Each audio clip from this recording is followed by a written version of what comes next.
May nag-message sa aking Facebook page. Tinatanong niya, nung nagpalit daw ako ng half shifter, ito katulad nito, ayan.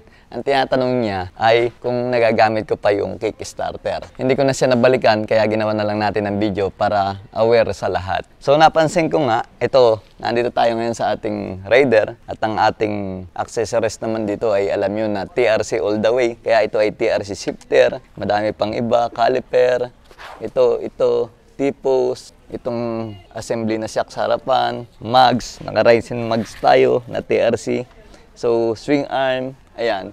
Pero ang tanong niya, nung nagpalit daw ako ng shifter, kung nagagamit ko pa ang Kickstarter. So ito, papakita ko sa inyo kung ano na nangyari after natin palitan. Tagal na nitong napalitan, pero ngayon ko lang na-realize at ngayon ko lang na-notice na, ayan, ganyan oh.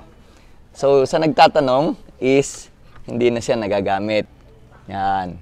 Nasagot ko na yung katanungan mo. Dahil hindi na siya nagagamit, tanggalin na natin. So, mas maganda pa sigurong tanggalin na lang natin para at least maging simple lang, maging malinis ang ating motor. Meron ditong 12 dahil ito ay size 12. Try nating tanggalin na DIY. Hindi man tayo mekaniko dahil itong mga set nito halos mekaniko ang naglalagay. Luwagan lang. And then, ito siguro dahan-dahanin nyo lang. Ayun, oh. Easy. Ganun lang, simple lang. Gawin na lang natin itong reserva or itago na lang natin para in case na gusto nyo ulit mag-modified at pwede nating ibalik anytime. Ang disadvantage lang ng ganito, kailangan ma-maintain nyo ang inyong battery na malakas para mabuhay natin sa electric starter.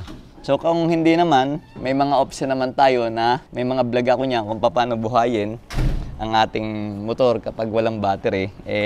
Pwede namang ikadyot natin yung ating motor, ipipremera and then kakadyot na ganun sa kabibitawan. May vlog naman tayo. O kaya dito, pwedeng ikot, center stand. Madali lang naman. So pinaka the best ay dapat well maintain ang inyong battery para magamit ninyo ang inyong electric starter. Alright?